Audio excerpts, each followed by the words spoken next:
soy psicóloga de profesión, soy especialista en evaluación y diagnóstico neuropsicológico, tengo una maestría en neuropsicología clínica. Y lo que vamos a ver en estos 3 días, mañana es mi intervención, sobre todo la voy a enfocar en cómo son nuestras emociones desde la neurociencia, cómo funciona nuestro cerebro para poder aprender a gestionar adecuadamente esas emociones, porque es como decía Claudia, el punto no es dejar de sentir, porque estaríamos muertos, porque sentimos. El punto es qué hacemos con esas emociones, cómo aprender a identificarlas, a aceptarlas y a gestionarlas adecuadamente. ¿Listo? Entonces, espero que nos acompañen estos 3 días. De mí, si tienen preguntas, con mucho gusto lo que les pueda responder. Estoy ahí para ustedes. Mi Clau hermosa, muchísimas gracias por esta invitación. A mi Aleja Dosman, hermosa, te amo, muchísimas gracias. Y bueno, empecemos. Listo, hermosa. Vamos a comenzar de una vez. Bueno, entonces ahora me voy a presentar yo. La mayoría me conocen, pero quienes no me conocen, mi nombre es Claudia Restrepo. Yo soy un ser humano así como tú, tal cual. Tengo situaciones tan bellas, tengo situaciones, tengo problemas, tengo que pagar cuotas, ¿sí? Ya sea de la casa, del carro, tengo 3 hijos, tienen colegio, o sea, yo soy normal como ustedes. Solo que un día tomé la decisión de ayudar a los demás, a través de mi propia experiencia, porque tuve momentos en mi proceso, y que lo escucharán seguramente en mi intervención el día lunes. Tuve momentos fuertes en mi vida que me enseñaron a ser más fuerte. Y entonces ahí quiero que te quedes con una frase que yo digo desde ese momento, y siempre digo: cuando el camino se pone duro, los duros nos ponemos en el camino. Y yo decidí ponerme firme, yo decidí levantar mi cabeza y decir: aquí estoy. Y estoy aquí para la humanidad, estoy aquí para todos ustedes. Gracias, gracias por darme el honor de servirles. Y es de verdad, porque si aquí no hubiera nadie, si en esta sala no hubiera nadie, sencillamente pues yo estaría viendo televisión o haciendo otra cosa. Gracias a ustedes yo me permito ser feliz sirviéndoles. Gracias de verdad. Al alma de cada uno de ustedes les honro y les amo profundamente. Gracias, gracias, gracias. Y bueno, entonces vamos a tener, como somos tantos en la sala, no puedo darles obviamente el teléfono a todos, y no van a poder sacarlos porque precisamente los desactivé. No porque no quiera escucharles, sino porque a veces se desactivan los micrófonos e interrumpen la conferencia o la charla. ¿Listo? Pero entonces pueden escribir todo lo que quieran en el chat del grupo. Si quieren escribir directamente a Franceli, o si quieren escribirnos acá a una pregunta específica en privado a Alejandra, lo pueden hacer. Alejandra va a tener la intervención el día de hoy. O si me quieren hacer preguntas a mí, di Claudia, Hernán, y hacen la pregunta. Entonces vamos a tener hoy una charla del manejo de las emociones y el proceso emocional que tiene cualquier ser humano cuando se presenta una decisión. Y eso lo va a manejar Alejandra a través de un bellísimo testimonio. ¿Listo? Si necesitan levantar la mano, aquí John Henry Ramírez, yo no sé si John Henry querrá hablar porque me tiene levantadita la mano. Pero todos pueden levantar la mano. ¿Cómo se levanta la mano? Cuando ustedes van al lado de participantes, al lado derecho de su pantalla, del computador, van a ver participantes, y al lado de su nombre van a donde dice más y una flechita, hunden ahí, y aparece ahí levantar la mano. Entonces tú levantas la mano y con muchísimo gusto nosotros te damos el espacio en el momento que sea de preguntas y respuestas, que va a ser al final. Pueden preguntar lo que quieran y yo voy cuadrando con Alejandra y le digo: mira, le están preguntando esto, o esta es una pregunta al final, Francel, y te hicieron esta pregunta a nivel ya muy físico, ¿sí? Muy de la ciencia. ¿Y por qué queremos hacerlo desde estos 3 frentes? Vamos a hacerlo a nivel de la ciencia con mi hermosa Franceli, con su experiencia y su expertise y su cantidad de estudios a través de la neurociencia. Vamos a hacerlo a través de Alejandra, porque Alejandra, por el testimonio de vida que va a comentar, y a través de todos los años de experiencia con la Corporación Desafío, ha podido verificar cuál es el proceso emocional de las personas y que sí se puede salir de donde estamos. No importa por lo que estés atravesando, respira, tranquilízate, que vas a salir de ahí avante, te lo podemos asegurar. Y la mía, que es el último día, el día lunes a las 7 de la noche, que vamos a hablar ya más desde la parte energética y espiritual. Pero igual queremos que comprendan que el cuerpo humano o el ser humano no es solo una cosa.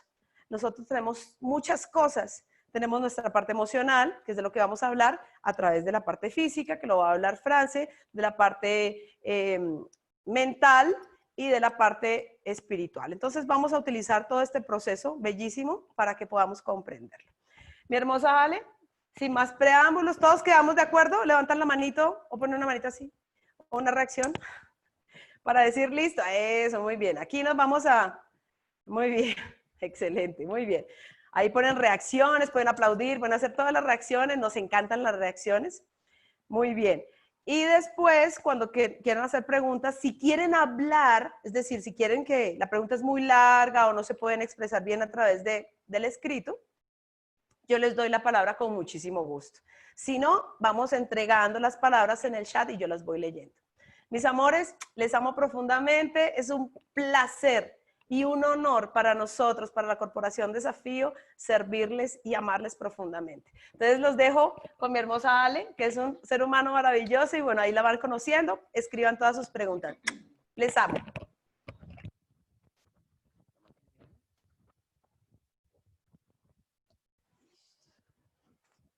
Hola de nuevo. Bueno, la emoción. Imagínate que a mí me pasa algo muy curioso. A mí me encanta la gente, yo amo la gente, en todos sus aspectos. Desde muy niña, desde muy niña. Igual hay un montón de temas que yo empecé a conocer con el tiempo. Primero los viví y obviamente los agudicé o los empeoré porque no sabía muchas cosas de vida, ¿no? Y de hecho nosotros nacemos y nacemos, un bebé genera mucha felicidad, un bebé genera mucha ilusión, muchas cosas. Y hace algunos años llegó esta niña a este mundo. Y ya venía con una desventaja muy pequeña, y es que nosotros somos 6 hermanos, 3 hombres y 3 mujeres. Entonces, claro, mi mamá primero nació un hombre, después nació una mujer, después mi otra hermana, y después nací yo. Pero resulta que, claro, yo me supongo que mi mamá quería un niño, ya estaba cansada de tener 2 niñas, y a lo mejor ella quiso buscar un niño. Y entonces nace esta niña y emprende un camino y yo lo que recuerdo de mi niñez y de mi familia es que yo aprendí a sobrevivir, porque claro, mis hermanos los años cuando uno es muy niño se notan mucho. Entonces vos tenés 1 año, pero tu hermanito tiene 3 y la evolución es impresionante. El de uno se siente muy niño a pesar de que es muy poco tiempo, 2 años son muy poco y uno con los años de la vida pues se va empatando como con los hermanos mayores. Entonces yo aprendí a sobrevivir, fui muy inquieta de niña, siempre recuerdo que tuve muchas etiquetas de que yo era la embarrada, siempre, Alejandra, como no le decían la embarrada y no, tú eres la cagada, y yo era eso, yo eso me lo creí, y efectivamente era una persona supremamente inquieta. Mi mamá es una mujer muy dócil y mi papá era como el mal geniado de la familia. A él, más que respeto, era como miedo, solamente con mirarlo, cualquier gesto que nos hiciera, pues uno obviamente que iba a hacer caso, ¿sí? Y yo, como aprendí a sobrevivir desde muy niña y a generar un espacio como importante dentro de mi hogar, yo siempre quise sobresalir. Y recuerdo que desde muy niña, primero me gustó muchísimo la calle, mucho. Yo fui una niña muy gamina y me gustó más como las cosas de niño. A mí me gustó jugar bolas y jugar fútbol. Y en esa época, a pesar de que mi papá era un poco mal geniado, pero él viajaba mucho. Mi papá era un hombre alcohólico, pero era un hombre alcohólico solamente de fines de semana. Por ende, fue un hombre muy mediocre a nivel financiero porque él se malgastaba mucho su dinero. Y él era muy amoroso cuando tenía tragos. Entonces a mí me parecía chévere ver a mi papá borracho porque pues él me daba plata y no me regañaba tanto. Yo fui deportista desde muy niña, fui atleta, yo fui campeona nacional de atletismo, yo competí, corría 2000 metros, que era semifondista, y siempre estuve con gente más adulta. Y en atletismo, en esa época, pues la gran mayoría de personas que entrenaban eran de raza, eran morenos todos, yo era como la única blanca, y era la única que entrenaba semifondo con ese entrenador porque él era entrenador de velocidad. Yo tuve mi primera decepción en atletismo porque alguna vez me regañaron sin causa justa. Yo nunca, desde niña, nunca expresé mis sentimientos, ¿no? Cuando yo sentía miedo, yo no los podía expresar, entonces lo disfrazaba con rabia o con fuerza. En mi casa había muy poca comunicación y cuando a uno no le gustaba algo, pues no lo decía por evitar como un regaño. Entonces yo fui muy silenciosa frente a mis sentires de vida. Habían, por ejemplo, detalles pequeños como se entraba un ratón a la casa y eso a mí me generaba mucho miedo, pero me generaba más miedo demostrarles a ellos mi miedo, entonces yo siempre lo enfrentaba, iba y sacaba la rata llorando con susto, pero además me llenaba de resentimiento porque no entendía el por qué ellos no entendían que yo tenía miedo y por qué yo lo tenía que hacer. Entonces yo empecé a guardar un montón de emociones desde niña y empecé a recibir sensaciones de placer y de cosas con cosas externas. Entonces algo que a mí me daba mucho placer obviamente era el deporte. Recuerdo que alguna vez mi entrenador me regañó sin causa justa. Nosotros estábamos trotando en Pance, yo venía bien adelante, eso lo hacíamos los fines de semana, y recuerdo, y éramos un grupo grande, pero yo iba sola, tenía compañeros atrás y otros compañeros adelante, y yo escuché unos perros, y a mí me dio mucho miedo esos perros. Entonces yo me devolví, pero cuando yo me devolví vi que venía gente, entonces yo volví otra vez y arranqué, pero mi entrenador pensó que yo estaba haciendo trampa y resulta que yo no estaba haciendo trampa, simplemente sentí ahí un susto y quise buscar protección, pero lo que recibí fue como un regaño. Entonces eso me generó un poco como de odio y de rabia en mi corazón y se transformó como en una rebeldía y dije, no vuelvo a entrenar en las piscinas nunca más, y yo nunca más volví a entrenar y empecé a entrenar en atletismo y empecé a entrenar clavados.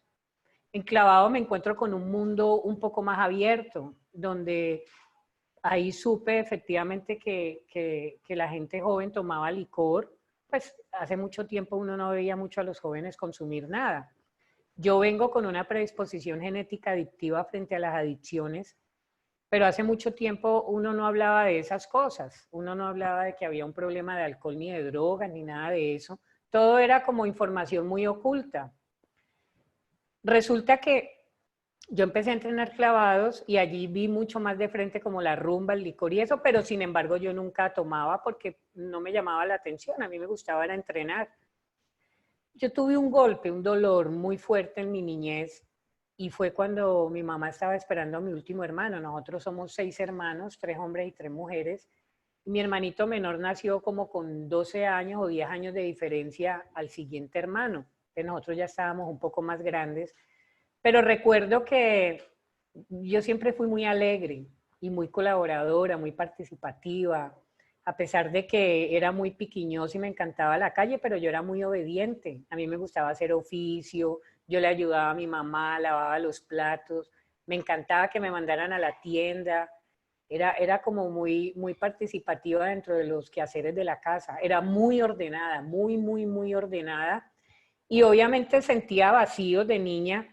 Mi mamá era muy joven y ella, al frente de mi casa había una familia muy amiga y ellos tomaban, rumbeaban, hacían fiestas casi que todos los fines de semana. Y a mi mamá le encantaba ir a esas fiestas y ella se iba con mis 3 hermanos mayores.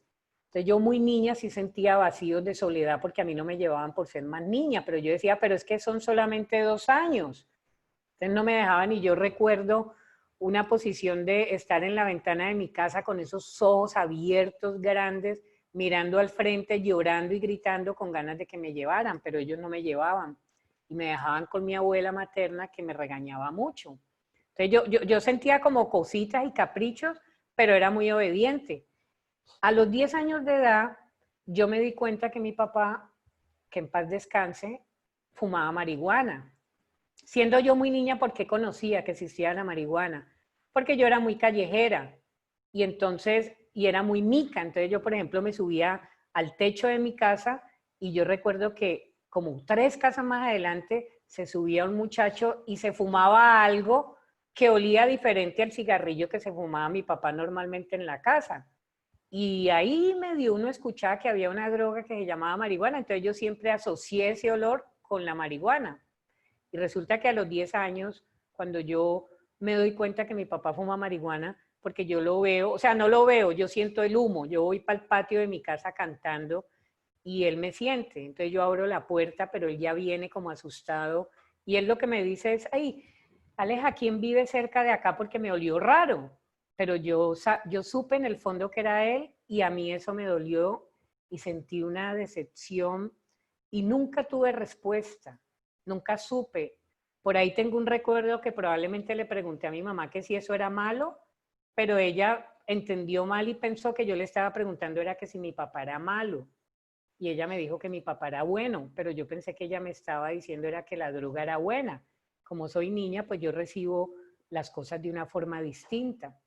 Entonces resulta que ese día cuando yo sentí ese olor de marihuana de mi papá, yo sentí que a mí el mundo se me vino al piso.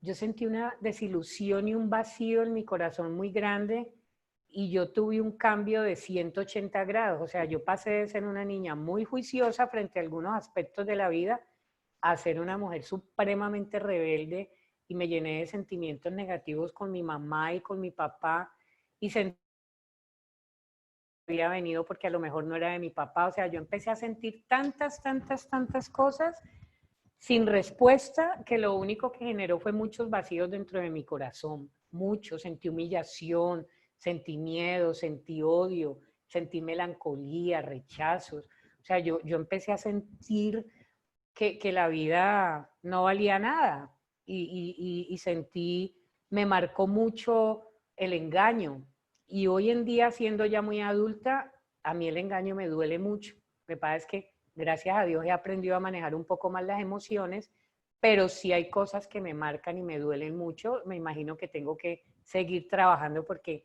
acá estamos para trabajar toda la vida. ¿Sí? Cuando yo me iba aproximando hacia mis 13 años de edad, por primera vez a mí me gusta un niño del barrio. Pero yo tenía una desventaja y era que mis amigos eran muy amigos míos, pero me veían era como un niño porque pues yo con ellos era a la par. Jugábamos fútbol, bolas, peleábamos, nos montábamos a los árboles. Entonces ellos no me veían como la noviecita. Además que me encantaba andar en jeans, camiseta y tenis, pues como andaba miqueando. Entonces por primera vez a mí me gusta alguien y sentí como cosquillitas en mi corazón cuando yo veía a ese muchacho. Y entonces en mi casa hicieron una fiesta. Invitaron a todos los niños del barrio, entre esos ese niño. Y yo ese día me vestí distinto, me puse muy mamacita. Y recuerdo que yo, esa mujer tan activa, ese día me senté en un rinconcito observando como el ambiente. Y el miedo mío era que qué tal que me saquen a bailar si yo no sé bailar. Yo no tenía mucha confianza en mí en esas cosas. A pesar de que realmente en el fondo era una mujer tímida, pero yo me coloqué una careta de fuerza para que no me vieran tan tímida y por eso era más bien molestona, pero como ese día estaba en una situación distinta, yo me quedé como pensando y vi que estaban pasando licor dentro de la casa, como es normal lamentablemente en nuestra sociedad, que el alcohol es igual a todo, o sea, nosotros venimos con una adicción muy fuerte frente al alcohol y que obviamente abrió las puertas hacia otras sustancias como la marihuana, la cocaína y vienen otras cosas que son los juegos, el trabajo, el deporte, o sea, las adicciones son muy amplias y los seres humanos, yo a veces me atrevo como a decir que casi que todos los seres humanos tenemos una adicción a algo, ¿no? Y cuando las adicciones son hacia las emociones, pues es un poco complejo. Resulta que esa noche cuando yo veo que ellos tienen como están repartiendo el licor, veo yo el licor y yo digo, no, yo me voy a tomar ese trago porque yo veo que la gente se pone como chévere. Y ese día, a mis 13 años de edad, me tomé mi primera copa de alcohol. aquella copa de alcohol que cambió mucho más el destino de mi vida, porque ese alcohol me disfrazó muchas emociones en mi vida. Entonces sentí una felicidad ficticia que me la producía el alcohol. Me sentí una mujer segura ese día y me sentí adulta. O sea, sentí que con ese trago yo ya era como de 18 años, teniendo 13. Me pude socializar con las personas porque esa sensación del licor me camufló todos esos miedos que yo tenía y me atreví a acercarme al grupo y efectivamente el muchacho me sacó a bailar y yo salí como toda una campeona. Y además bailé delicioso. Pero ese día se despertó la adicción con la cual yo había nacido. Las adicciones en mi caso vienen por predisposición genética, así como cuando de pronto tú llegas y naces con ojos verdes, pero ni mamá y papá tienen ojos verdes, pero resulta que tu bisabuela sí. Entonces yo ya vengo con esos genes. Y tuve un amor muy especial por la sensación, por lo que yo sentí, por lo que me provocó a mí el alcohol. Muy poquito después yo aprendí a fumar y como yo venía con la rebeldía en pleno, porque yo había cambiado a raíz del suceso del dolor que sentí porque sentía que mi papá me había defraudado. Entonces yo ya me metí en un mundo que no era mi mundo real, un mundo con odios, con rabias, con desilusiones, con desconfianza. Y ese día que yo me toqué el alcohol, yo sentí que eso me dio una potencia, me sentí fuerte, me sentí grande, sentí que yo podía manejar las situaciones y me empecé a enamorar de eso, de la noche. Entonces muy poquito después conocí el alcohol, el cigarrillo y sentía sensaciones de reto interesantes dentro de mi organismo, obviamente lejos de imaginarme cualquier situación que fuera a pasar. En vacaciones yo trabajaba con mi hermano mayor. Mi hermano mayor tenía un almacén en San Andresito, en Cali, y él vendía ropa. Y al lado del almacén de mi hermano, yo me hice muy amiga de un matrimonio adulto. Digo adulto porque pues yo era una niña, yo tenía 13 años y ellos tenían, di tú, 22, 23, 24 años, o sea, para mí eran ya demasiado grandes. Y con ellos me sentí protegida y me sentí respaldada, porque en mi casa no me escuchaban lo que a mí me gustaba hablar y yo a ellos sí les contaba sobre lo que me gustaba y ellos me escuchaban. En mi casa no podía expresar un sentimiento, pero con ellos sí. Entonces yo me enamoré de ellos, me volví como una esclava, me sentí como amada por ellos y como soy tan niña, pues soy muy vulnerable frente a las emociones, porque además en ese momento todas mis emociones, imagínate, estoy pasando de niña a adulta, ahí tengo un montón de confusión, adolescencia, dolencia, ausencia de, o sea, vacío de, están cambiando mis hormonas y muchas cosas. Entonces se une ese camino con este matrimonio que yo conozco. Entonces a mí me encantaba porque yo fumaba delante de ellos y no me regañaban. Yo podía decir una grosería y no me regañaban. Me sentía como libre y auténtica porque estaba camuflando mis miedos a través de eso. Me hicieron sentir importante porque me pararon bolas. Por eso yo siempre hablo que la comunicación es muy importante. Y uno como padre comete muchos errores, obviamente sin deseo de hacer daño. Por eso yo a veces cuando converso con Claudia digo, qué rico que nosotros como seres humanos hagamos procesos antes de tener hijos, porque a pesar de que uno viene con una vida marcada, nuestros primeros maestros, que son ellos, son un punto de referencia muy grande para nosotros. Pero si ellos no tienen cosas que han arreglado también de sus madres y de sus aprendizajes, pues no me van a enseñar otra cosa que no conozcan porque ellos tampoco han sanado. Entonces esto es como una cadena que va repercutiendo como entre familia, ¿sí? Entonces resulta que una noche ellos hicieron una fiesta en la casa. En mi época uno no podía salir a rumbear como en esta. No había ni miniteca, ni chiquiteca, y uno a los 13 años andaba en la calle, pero de día, de noche no. Sin embargo, para mí ellos eran más importantes que mi familia y que todo el mundo. Era lo que yo sentía en ese momento. Entonces yo me volé. Esa noche yo me fui de mi casa y fue la primera vez en mi vida que yo amanecí fuera de mi casa. Recuerdo que ese día yo llegué, además que el hermano de la amiga mía, que había ido a trabajar en vacaciones, entonces me estaba como mirando y a mí él me encantaba, entonces pues con más razón dije, me voy para esa fiesta, sin importarme el resto, sin saber a qué me iba a meter, sin nada, simplemente me fui. Esa noche hubo mucho trago, mucho. Yo recuerdo que yo tomé mucho, porque además cuando vos sos jóvenes, vos no conoces el límite. Simplemente es como si uno, es como si vos estuvieras aburrido con tu vida y con la sensación del alcohol y lo que sientes en la cabeza, te sales como de la realidad de la vida y te metes a otra. Entonces yo aquí estaba en mi realidad, en mis amigos, que para mí era lo máximo, trago va, trago viene. Yo hablaba, por ejemplo, yo hablaba de mis viajes a Miami y a duras penas conocía a Pance, pero pues yo me imaginaba que si uno hablaba de billete, entonces la gente lo iba a respetar a uno. Hacia la medianoche Rosa sacó un espejo y sacó un polvito blanco. Yo nunca en mi vida había visto una vaina de esas, pero yo estoy en desventaja. Primero, soy una niña, muy niña. Segundo, estoy muy borracha.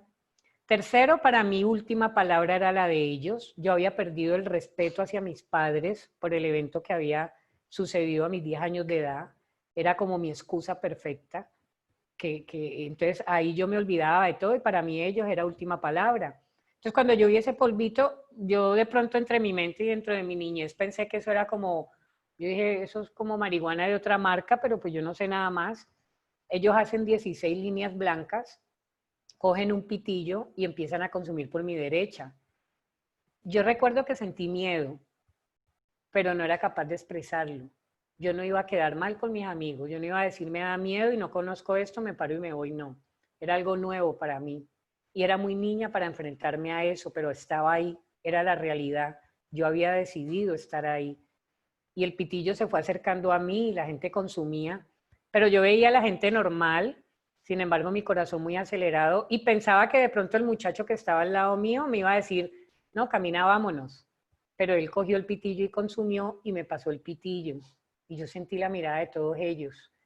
Y yo no fui capaz de decir que no. Para mí era mucho más fácil estar con ellos y hacer lo que ellos hacían porque me parecía que era lo más obvio, antes que un rechazo, porque yo no quería sentir rechazo.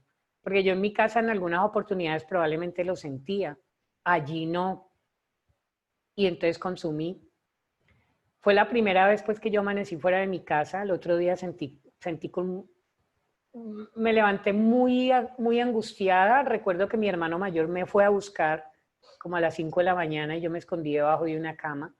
Al otro día, como hacia las 5 de la tarde, volví a la casa. Me demoré mucho en entrar porque sentía mucho miedo de que me iban a regañar y que yo la había embarrado. Pero finalmente entré y de un regaño pues no pasó porque yo al otro día igual estaba en la calle. Entonces yo seguí mi relación con este matrimonio adulto no responsable. Y pasaron más o menos unos 20 días después de yo haber conocido por primera vez la cocaína, que no recuerdo haber tenido una experiencia, una sensación muy chévere, realmente no mucho, pero la segunda vez, porque yo recuerdo que cuando yo me fui a mi casa, Rosa me dijo, vea, Aleja, cuando quieras consumir cocaína yo te regalo, vos me caes bien. Entonces yo pensaba que era como de amistad, que estaba bien hecho. Y como tenía el recuerdo de las palabras de mi madre, pues yo pensaba que eso no iba a pasar nada. Entonces, como a los 15 o 20 días, yo recordé que ella me había dicho que si yo quería le pidiera. Y coincide con un sábado que yo estaba tomando en el almacén. Entonces yo le pedí, le dije que me regalara un pase de cocaína. Y ella me lo regaló. Y ese hizo un clic conmigo. Y yo me enamoré de ese sentir, de lo que me produjo esa sensación, la cocaína. Y entonces sentí felicidad, pero la sentía cada que consumía. Sentía que eso me daba fuerza y sentía que pertenecía a un grupo y me sentía importante. Y lo que ellos dijeran para mí estaba bien. Tanto que yo hice cosas que la gente, por ejemplo en mi caso que es consumo en especial, la gente al principio no hace muchas fechorías, yo sí las hice, porque ellos llevaban mucho tiempo consumiendo, entonces ellos me decían que le robara a mi hermano mayor un blue jean, él vendía Levi's, y había muchos. Eso era una bodega, había muchos blue jeans, entonces como yo veía tanto blue jean, a mí no se me hacía complicado llevarme un blue jean. Entonces cada que yo consumía, si era todos los días o si era cada 3 días, cada que ella me decía, sacate un jean para que compremos la dosis. Entonces yo sacaba los jeans del almacén. Empecé a tener un cambio mucho más fuerte porque sí me volví más agresiva en mi casa, como más grosera, como me importa un bledo todo, a mí no me jodan, déjenme en paz, yo estoy viviendo mi vida, me gusta la gente de afuera. Empecé a perder cosas que en ese momento yo no me doy cuenta. Y mi familia tampoco está preparada para mi situación. Ellos tampoco se imaginan qué es lo que está sucediendo conmigo. Saben que he cambiado, pero no saben por qué. Entonces, ahí la emoción era muy fuerte, ¿sí? El hecho es que yo me sentía muy poderosa haciendo eso. Los primeros años perdí cosas muy importantes de mi vida porque yo no volví a estudiar. Claro, como yo consumía de noche, yo no dormía. Entonces yo llegaba al colegio y yo me la pasaba era durmiendo, entonces no aprendía. Por eso aprendí que uno todo lo puede aprender. Lo que pasa es que cuando vos le perdés el hilo, vos no aprendés, porque conectarse es como una película. Si tú te empiezas a ver una película desde el inicio, tú conoces la historia. Pero si tú te la ves a la mitad, te pierdes, porque no sabes cómo viene el del principio. Y así es como la vida, ¿no? El hecho es que todo iba a flor de rosa.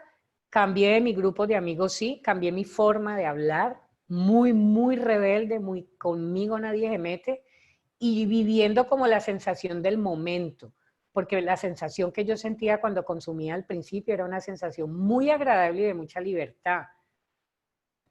Resulta que 6 años después de mi consumo, donde obviamente ya no estudio, no volví a entrenar, para mí fue muy difícil dejar el deporte, fue de las cosas más difíciles de sanar cuando ya salgo de la problemática, porque yo amé el deporte y amaba ser campeona, yo soy muy competitiva. Entonces resulta que 6 años después de consumo, en mi casa pues muchos pleitos, yo no me robaba aún nada en mi casa, pero mi mente, solo en mi mente existía una cosa y era 1 gramo de cocaína, media de aguardiente y un paquete de Marlboro, que en esa época los 3 juntos costaban más o menos unos 12,000 o 13,000 pesos. Entonces, en mi mente existía que yo tenía que conseguirme como fuera mis 13,000 pesos para mi dosis, porque esa era mi dosis personal. Entonces, yo solo funcionaba para conseguirme ese dinero y lo lograba conseguir. ¿Cómo? No sé, era mi fijación mental. Era esa emoción de conseguir algo que me estaba generando algo a mí también chévere. Todas las personas que tenemos algún tipo de adicción, en mi caso alcohol y droga, en otros casos sexo, en otros casos juego, maltratos, emociones, todos pasamos exactamente por lo mismo, unos más fuertes que otros. Las adicciones atacan mucho las emociones y los valores te los cambian, ¿no? Los valores los cambias completamente y te enamoras obviamente de la oscuridad. Entonces, las personas adictas pasamos por una raya imaginaria. Esa raya imaginaria significa que en el momento que yo la paso, paso a depender física y psicológicamente de esa sustancia, en mi caso. ¿Qué significa antes? Que antes yo estoy como en un proceso de enamoramiento. Esto es como un noviazgo. Tú te enamoras de eso, de esa emoción, de esa sustancia, de esa acción. Uno se enamora. Y yo me enamoré de lo que sentía con esa sustancia. Entonces, al principio me enamora y obviamente en esos 6 años, probablemente en mi casa sospechaban, pero ellos se negaban a que efectivamente yo consumía. Y algunas personas que de pronto se me cruzaron en el camino, sí lograban decirme, vos estás metida en un problema, vas a caer muy bajo, deja de consumir porque eres adicta. Pero en ese momento, antes de yo pasar esa raya, yo simplemente pensaba que yo eso lo podía manejar y que yo eso lo dejaba cuando a mí me diera la gana. Y como yo ya en el camino de la rumba veía gente muy deteriorada, yo nunca me imaginé verme deteriorada, yo me imaginé que eran ellos porque ellos no tenían personalidad, pero resulta que yo sí, que yo era valiente y yo no iba a dejar algo que me estaba proporcionando fuerza, que me estaba proporcionando seguridad, porque todo lo transformé en esa pequeña sustancia que empezó a manejar todos mis sentidos de mi cerebro, ¿sí? Entonces resulta que como yo estoy enamorada, pues yo no voy a dejar la sustancia. Cuando tú pasas esa raya imaginaria, ya empieza el pensamiento como, ay Dios mío, yo ya no puedo dejar esto porque ya tú te empiezas a meter en problemas, ya empiezas a tener muchos reproches en la calle, ya empieza uno a tener muchas embarradas, muchos regaños en la casa, ya uno, si dejan una billetera mal parqueada, pues uno coge los 10,000 pesos porque uno los necesita, uno no lo hace en la calle, pero sí lo hace con el círculo más cercano, familia, amigos muy amigos, o sea, con gente muy cercana es que uno los empieza a afectar, a dañar como esa confianza, ¿sí? y uno no siente que uno está robando, sino que está tomando su derecho a conseguir algo que le va a proporcionar algo que yo quería en ese momento, que era la sensación de placer y de alegría que me daba el consumo. Pero cuando ya tú la pasas, tú ya empiezas a sufrir un poco. Lo que pasa es que como ya empiezas a depender física y psicológicamente de la sustancia, ya se vuelve uno como un títere y ya te maneja la sustancia.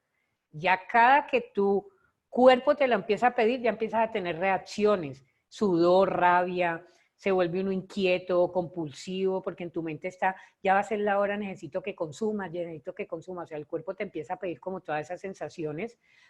Y hay personas que te empiezan a decir otra vez, déjalo, déjalo, déjalo, pero uno no quiere dejar eso que sintió la primera etapa, que era algo muy agradable. Una noche, después de esos 6 años, yo me enrumbé en mi casa. Yo no fui una rumbera muy abierta, porque a mí hay algo que yo no perdí, a mí me daba pena que la gente me viera así. Y yo en el fondo, por allá, lo que pasa es que era por allá, muy en un rincón, yo sentía que yo estaba haciendo algo malo, pero no podía, o sea, tenía un enganche y un amor, porque también eso me proporcionaba como la felicidad. Entonces a mí me daba pena que la gente me viera. Entonces yo solamente consumía con mi grupo o encerrada en mi cuarto. Entonces resulta que como mi papá, que yo sabía que él era jugador de casinos, que era tomatrago, que fumaba pues marihuana, yo sabía que él conocía la rumba como yo, pero que él era más viejo, entonces a mí con él me daba miedo consumir en la casa porque yo no quería que me vieran. Y él salió de viaje. Entonces yo consumí en mi casa, pero resulta que no, él le llegó a mi mamá con una serenata, mi mamá abrió la puerta de mi cuarto y yo creí que ella me había visto. Y yo dije, ay Dios mío, mi mamá me vio. Ella se me acercó y me dijo, Alejito, ¿usted qué tiene? ¿Por qué está así? Y yo lo único que hice fue taparme, no mami, tranquila, yo estoy bien, mañana hablamos. Entonces yo le conté a mi mamá. Cuando yo le conté a mi mamá que yo estaba consumiendo, yo no le conté porque yo quisiera salir de eso. Yo le conté porque yo no quería que ella me regañara. O sea, para mí, yo dije no. Entonces, claro, para ella fue un baldado de agua fría. Ella no sabe cómo manejar la situación. En esas épocas no habían muchas herramientas tampoco. Hoy en día hay mucha información, lo que pasa es que hay poca comunicación. Entonces vos la información la tomás dependiendo a tu edad. Y en esa época no había muchas cosas. Y para mí, pues, para mi mamá fue más fácil sacarme del entorno porque ella pensó que el externo era que tenía la culpa. Entonces me sacó de ese grupo y me mandó para donde mi abuela materna en Medellín, paterna, perdón, en Medellín. Como yo estoy recién pasando la raya, pues yo puedo durar 2, 3 días sin consumir cocaína y no pasaba nada. Pero en Medellín a mí me encerraron, no me dejaban salir. Pero sin embargo sí podía estar como en la cuadrita del barrio. Y uno maneja energías y mi energía era consumo. Entonces yo muy rápidamente conocí a la gente que consumía. Entonces yo muy rápidamente conocí un grupo de muchachos que fumaban marihuana.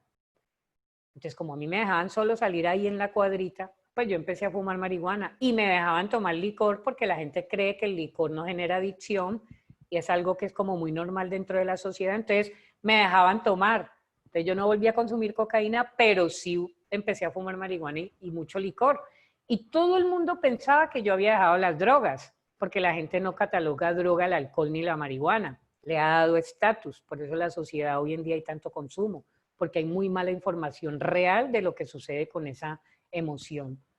Entonces resulta que ella me manda pues a Medellín, yo estoy juiciosa un tiempo, pero a mí ya me da desespero de estar encerrada y yo digo, claro, me la voy a jugar y voy a decir que yo quiero volver a entrenar, porque yo amo el deporte y a mí el deporte me hace mucha falta. Entonces yo empecé a entrenar de nuevo, pero ya no clavados, porque a mí ya me dio miedo como tirarme de 10 metros, hacía años ya no me tiraba, entonces me daba susto.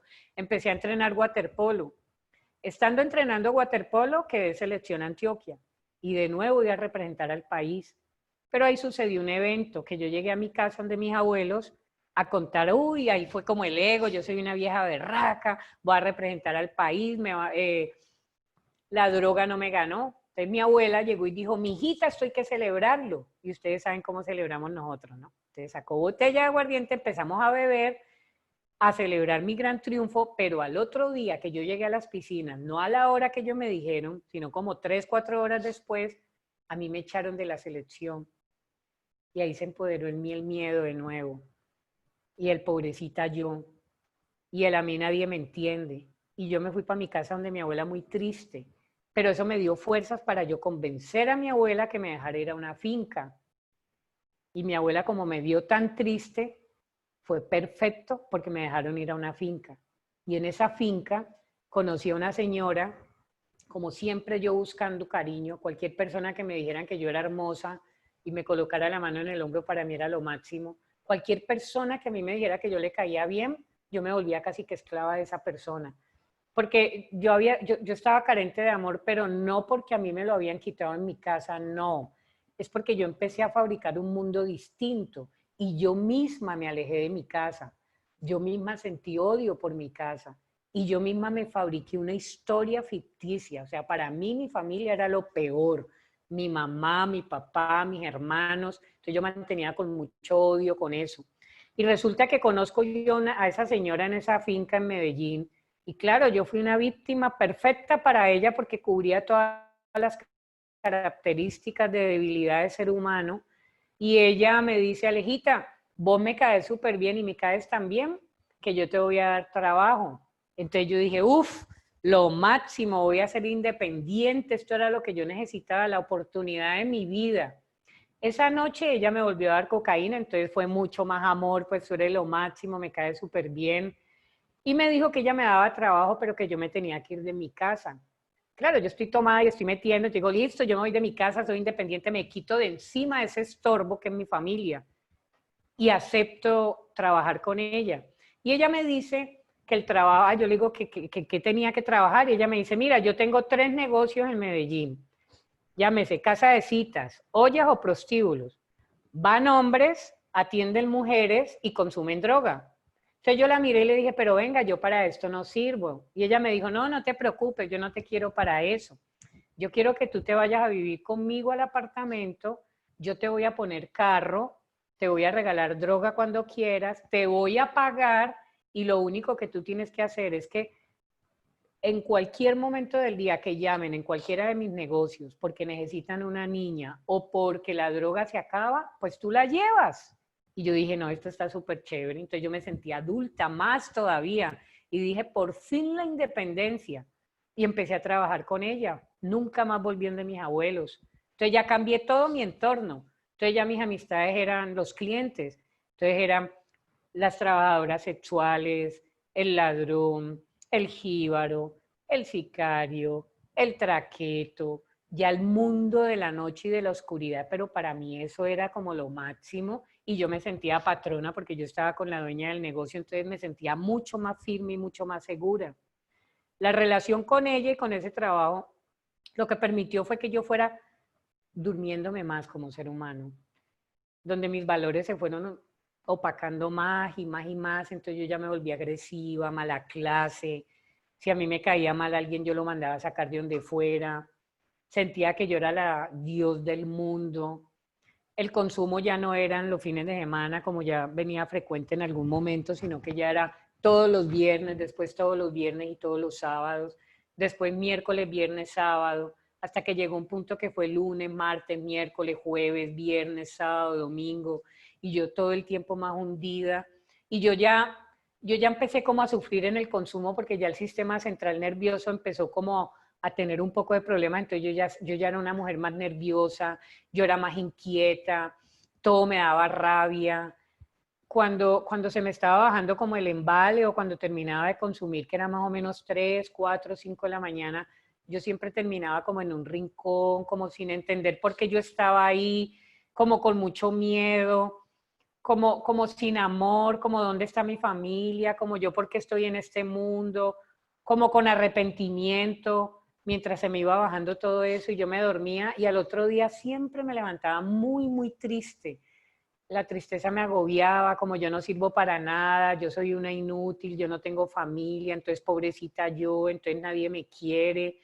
Pero entonces como a las 3 de la tarde ya mi cuerpo empezaba a pedir la sustancia, entonces yo ya me reunía pues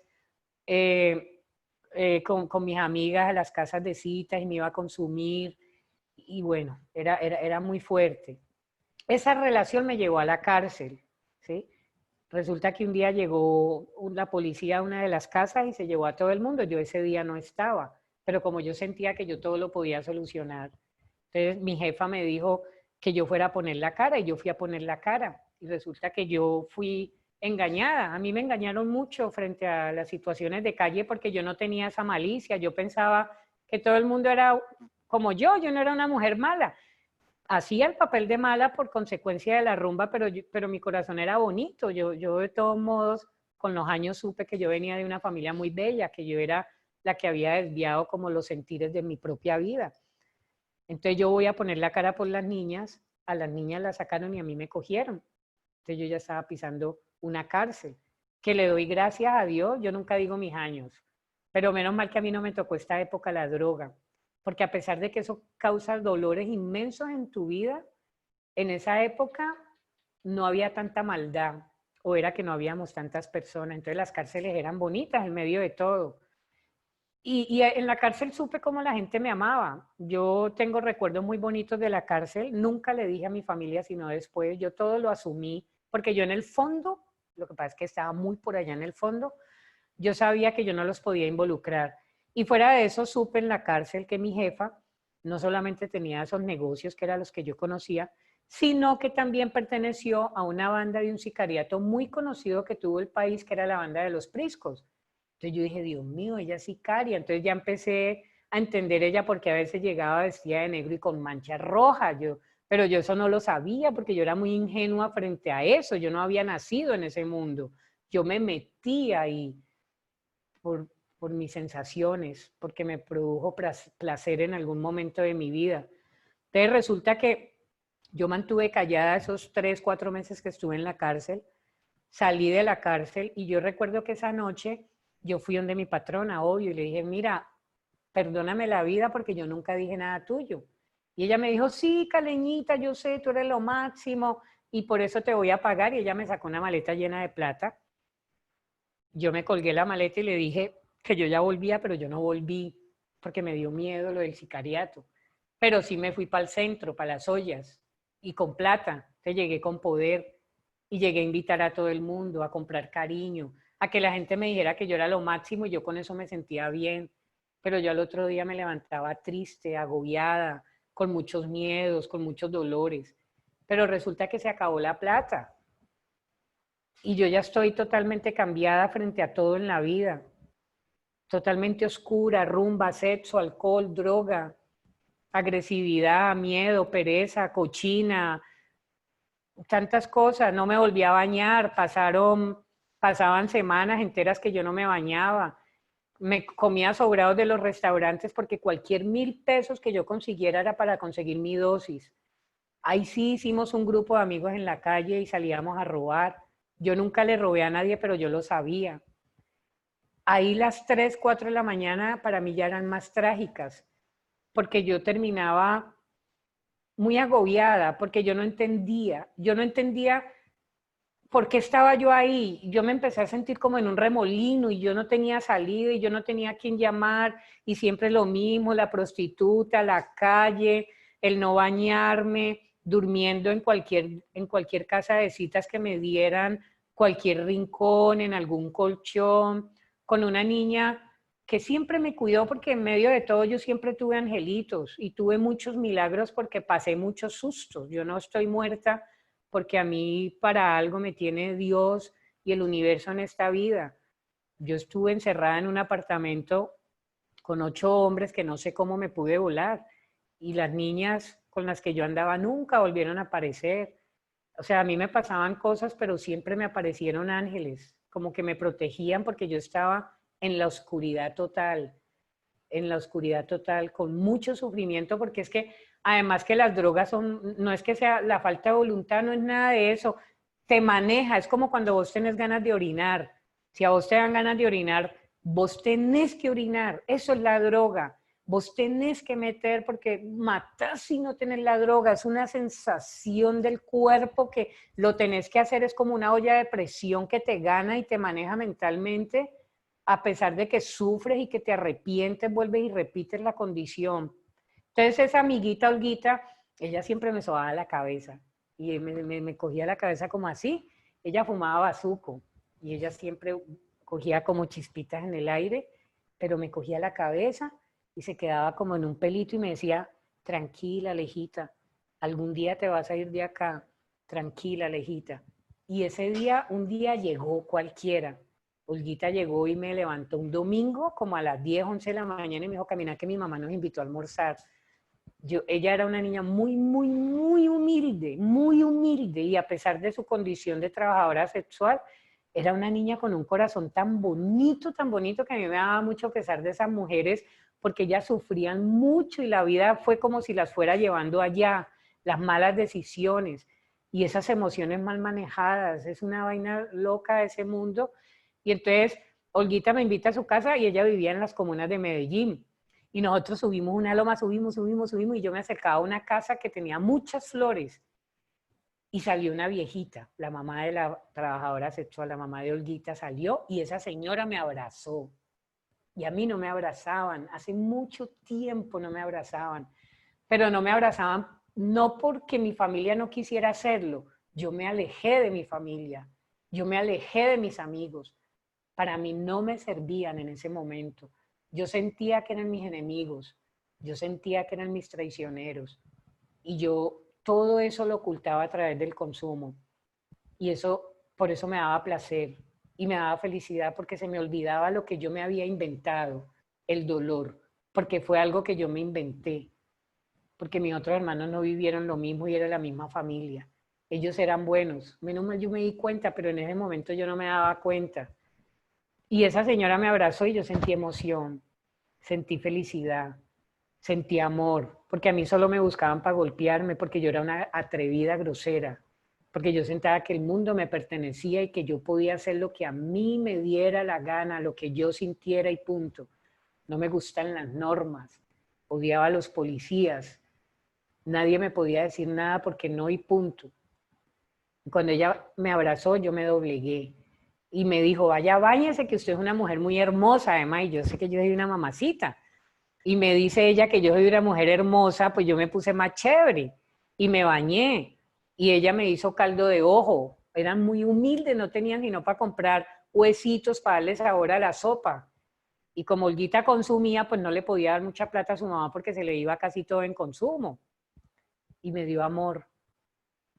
Y yo ese día sentí cosas muy bonitas.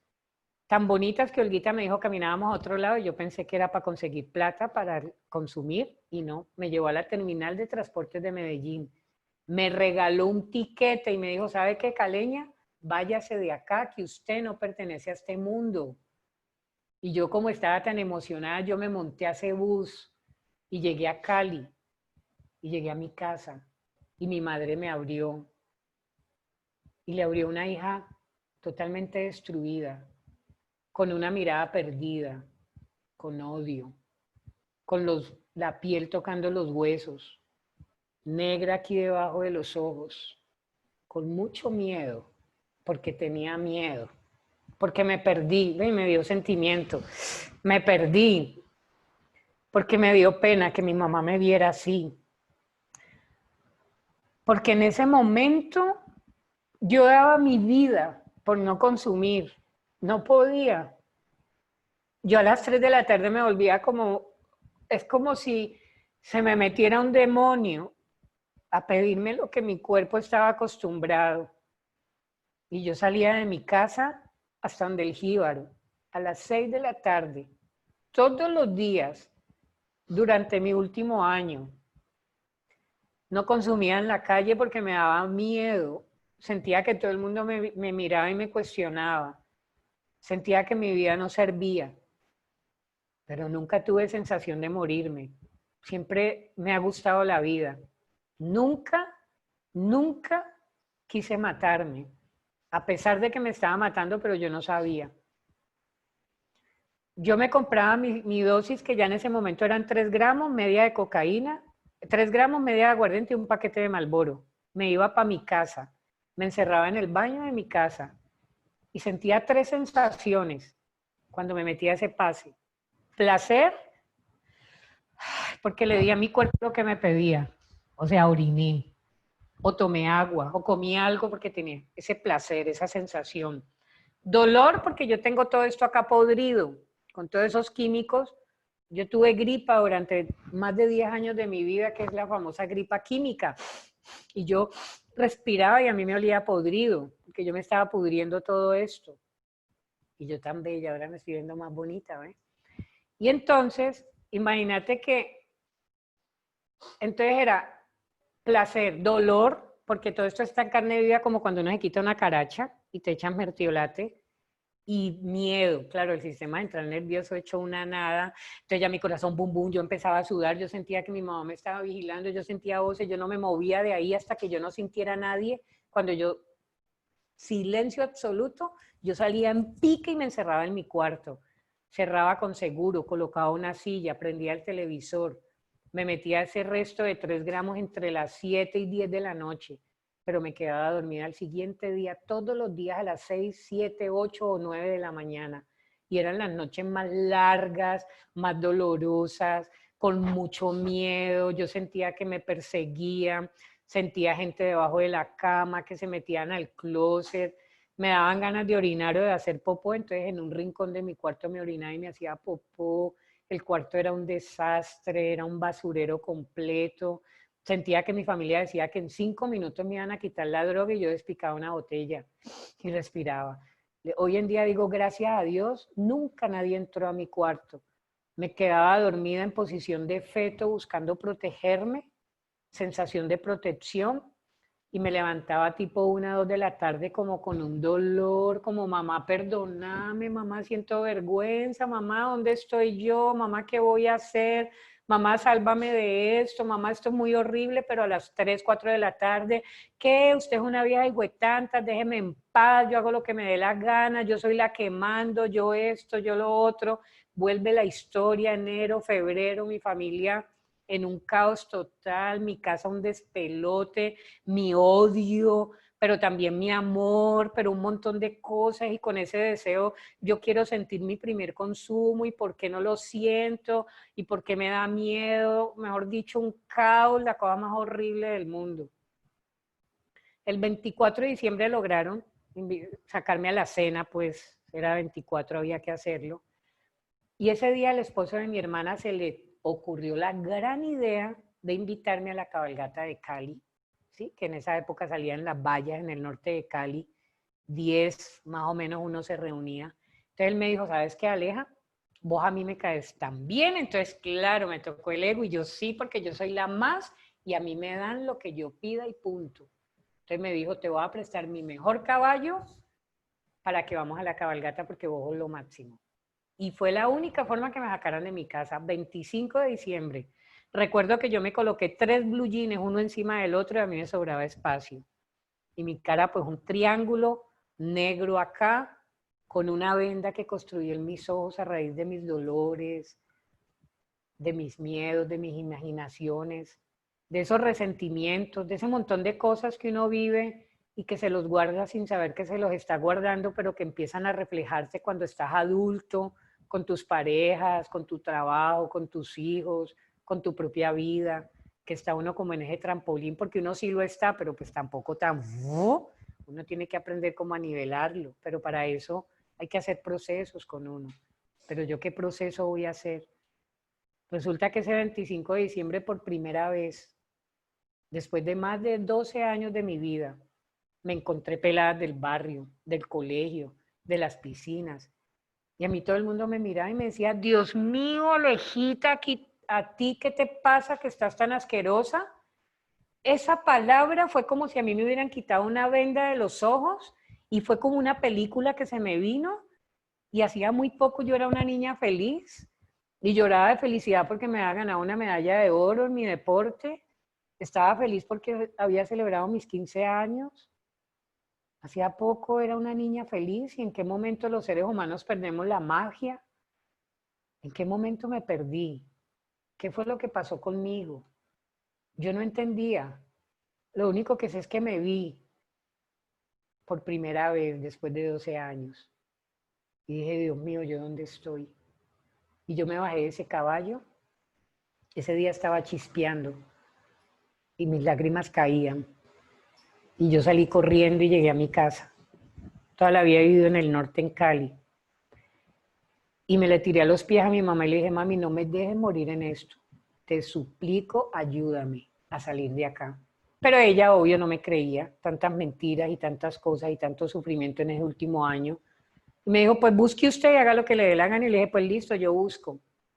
Y la luz duró ahí un tiempito. Tanto duró el deseo de yo buscar ayuda, que entonces yo empecé a buscar fundaciones y me fui para Bogotá, porque a mí Bogotá no me gustaba. Entonces me interné y por primera vez vi la luz. La primera noche que yo pasé en la fundación, esa noche soñé con la muerte y sentí que mis hermanos se hicieron acá como en dos cabezas y me cogían de acá, tú eres una drogadicta, tú eres una drogadicta. Y yo decía, no, no, yo ya dejé eso, yo ya cambié, yo ya soy otra. Y yo al otro día me levanté y escuché los pajaritos y desayuné. Y me levanté sin dolor de cabeza. Y a los 3 días de estar sobria, sentí que aterricé y quería mi proceso, quería mi sobriedad y quería entenderme, pero no me entendía. Pero duré sobria y estuve 45 días interna sobria y salí sobria. Y ese primer año yo no quise volver a Cali. Yo le dije a mi mamá que si yo había sido tan berraca para destruir mi vida, yo quería saber qué tan berraca iba a ser para yo asumir mi propia vida. Pero yo ese año no trabajé en mí, yo tapé la botella y manipulé y seguía con las mismas mañas, sentía miedo, todo pedía aprobación, sentía que no era capaz, no sabía cómo conversar con la gente normal, no sabía cómo levantarme temprano, no sabía cómo durar 4 horas sentada en un escritorio, no sabía cómo manejar mi mente, no sabía. Pero sí supe que entonces eso me iba a favorecer y entonces mi familia me daba plata porque yo pensé que yo le había hecho un favor a la sociedad. Compré una moto, boom, se me subió y yo dije, uy, otra vez lo mismo pero sin droga. Mala clase seguía igual. Llegué a Cali gordita en diciembre otra vez, yo quería que la gente me viera, no que yo me viera a mí misma. Quería que la gente me viera. Y volví, tomé trago. Y el trago me llevó de nuevo al consumo y volví y recaí. Y recaí de ese diciembre hasta el 21 de septiembre de 1992. Y fue una recaída muy dolorosa porque consumí mucha cocaína, porque pasaba noches enteras, ya no me paraba de la cama, postrada en la cama, cogiéndome la lengua porque sentía que me la iba a tragar, orinándome y haciéndome popó en la cama, porque me daba miedo pararme y que me diera por tirarme por el balcón y yo decía, no, yo no quiero eso. Entonces no me movía de ahí. Y en momentos de lucidez yo le decía a Dios, Diosito, si usted existe, haga algo conmigo, pero haga algo rápido.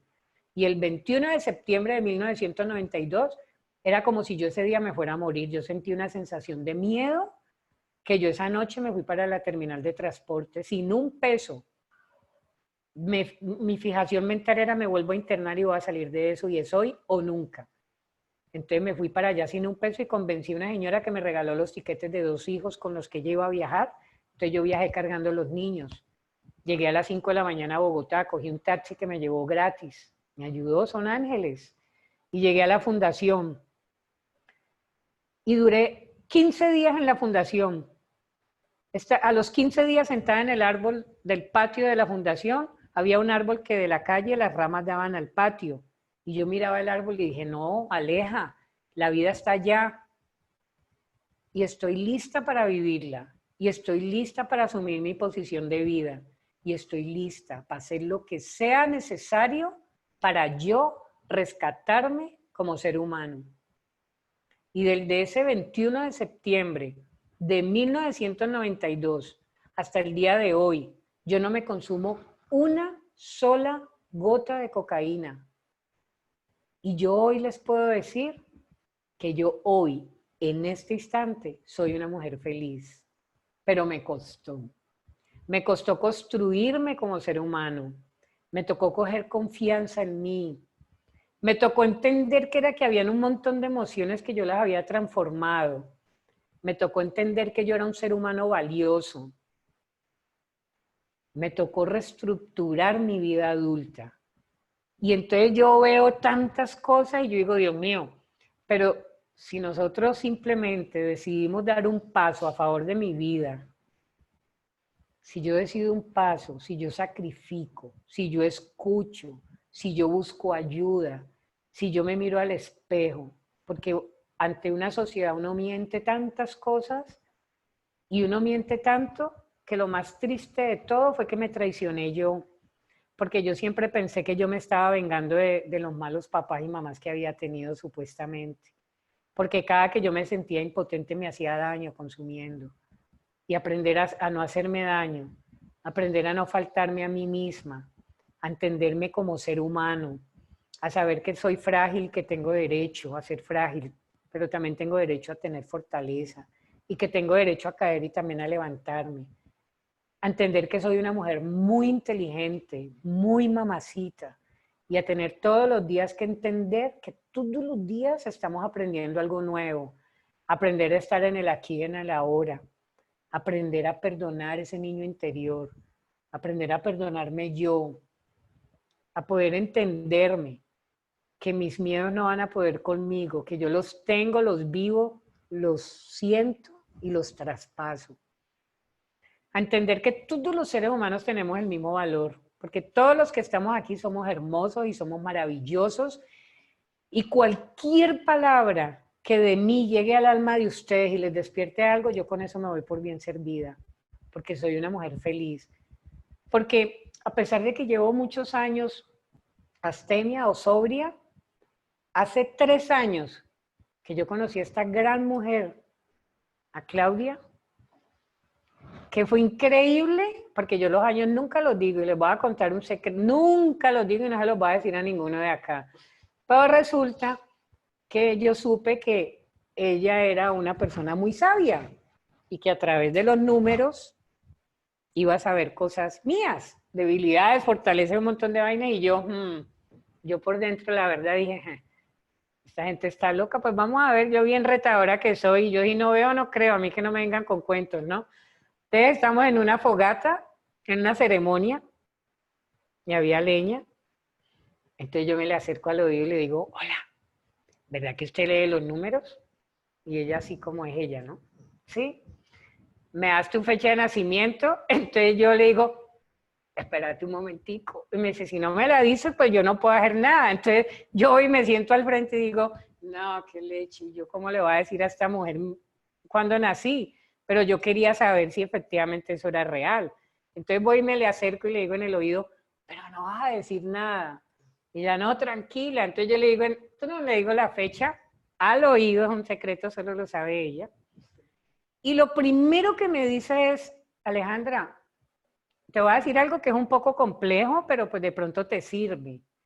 Tienes que tener mucho cuidado con las adicciones. Entonces, cuando ella dice adicciones, a mí se me prende un bombillo. ¿Cómo así? Me dice, claro, porque donde a ti se te presente la oportunidad, puede ser adicción al alcohol, a la droga, sexo, tal, y me empezó a mencionar un montón de cosas, tú vas a caer. Y yo, no. Entonces yo llegué y la miré y le dije, no, yo ya caí, yo ya me recuperé, pero vení, muéstrame, yo necesito saber cosas, porque yo siempre me he considerado una mujer feliz, pero yo he venido de menos a más y he ido avanzando y he ido reestructurándome, porque yo no lo hice en mi juventud. Entonces, caminando con ella, he aprendido a superar muchas cosas que tengo dentro de mí y a entender. Y cuando yo me uno con mi psicóloga preferida, que además me dice unas cosas maravillosas mías, entonces digo, Dios mío, qué rico yo hace 20 de años que soy sobria hubiera conocido esto tan maravilloso, hubiera evitado un camino que ha sido chévere, pero también ha tenido piedras en el camino, a pesar de que no ha habido recaídas, igual apenas ahora manejo las emociones. Entonces, mis queridos amigos hermosos, que hoy se están dando la oportunidad de que estemos juntos, quiero recibir cualquier pregunta o cualquier inquietud que tenga. Con mucho gusto la soluciono. Mira, ¿Cómo lo...? gracias, mi hermosa Ale. Gracias por ese testimonio tan bello. Sabes que te amo y te admiro muchísimo. Mira, le preguntan aquí, Aleja, ¿cómo es posible demostrar los sentimientos cuando es difícil reconocerlos? Bueno, lo que pasa es que depende del tipo de sentimientos y cuando es difícil reconocerlos, hay un miedo. A ver, yo no mostraba mis sentimientos de miedo, por ejemplo, por miedo a quedar mal, ¿sí?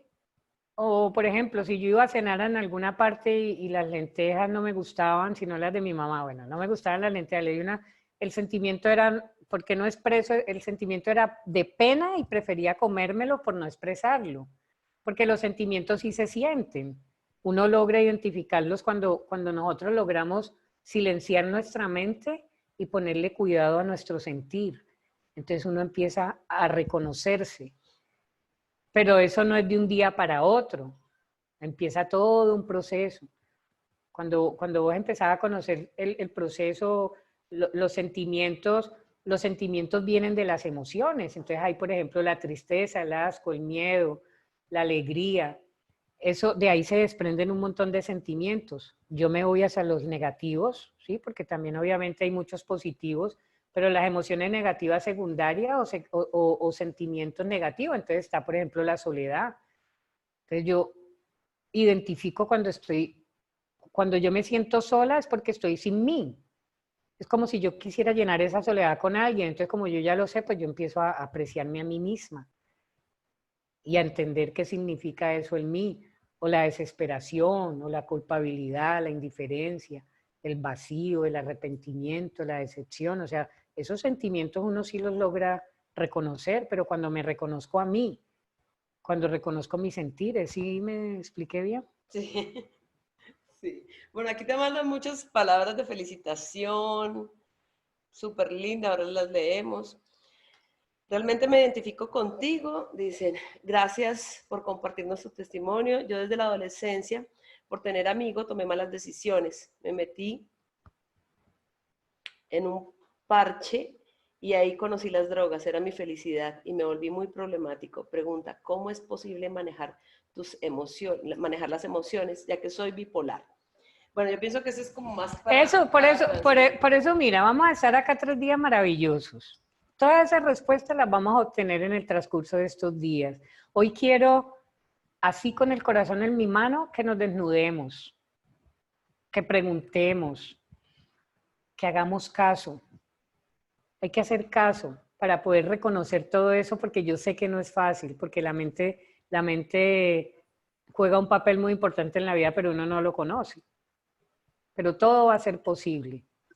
Así es. Bueno, ahí está mi hermosa Franceli que va a contestar esta parte porque ya es más médica. Dale, mi Frances. Gracias. Ale, primero que todo, muchísimas gracias. Yo cada vez que te escucho me emociono. O sea, siento esa historia contigo y voy viendo lo bonito que es todo ese circuito de emociones. Y sobre todo cuando no se reconocen y luego cuando hay chispazos de luz, ¿cierto? Cómo va siendo un proceso cognitivo diferente para el cambio. Entonces, realmente es muy bello. Hoy quiero como complementar esas 2 preguntitas que hicieron. La primera que dice sobre las emociones, ¿cierto? Que lo decía Laura Gabriela. Dice lo siguiente. Aleja, ¿cómo es posible demostrar los sentimientos cuando es difícil reconocerlos? Bueno, lo primero que quiero explicarles es que una cosa son las emociones y otra cosa son los sentimientos. Las emociones son viscerales. Hay 4 emociones básicas para todos los seres vivos. Es decir, que hasta los animales lo sienten, ¿sí? La tristeza, la alegría, el miedo y la ira. Esas son las 4 emociones básicas. El sentimiento está compuesto por una emoción y por un pensamiento. Es decir, que los sentimientos son subjetivos porque los sustentan un constructo mental. Es decir, que de un mismo estímulo o de una misma persona, por ejemplo, de Claudia, Aleja puede tener un sentimiento muy diferente hacia Claudia porque tuvo una experiencia distinta, y yo, por ejemplo, si no conozco a Claudia o tuve una experiencia diferente, mi sentimiento hacia ella es distinto porque mi experiencia fue diferente. ¿Me hago comprender? De ahí que los sentimientos sean tan subjetivos porque se basan en mis experiencias. ¿Listo? Entonces, en el caso de Aleja, claro, ella primero tenía una emoción. ¿Cuál era la emoción? Posiblemente tristeza.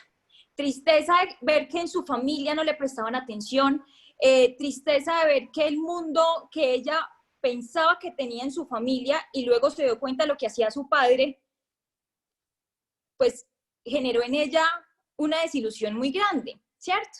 Entonces, ¿qué pasa? Cuando ella empieza a buscar un mundo distinto, donde un estímulo, en este caso llamado sustancia psicoactiva, empieza a taparle esa sensación de tristeza y le empieza a generar chispazos de dopamina en el cerebro, pues ¿qué prefiere el cuerpo?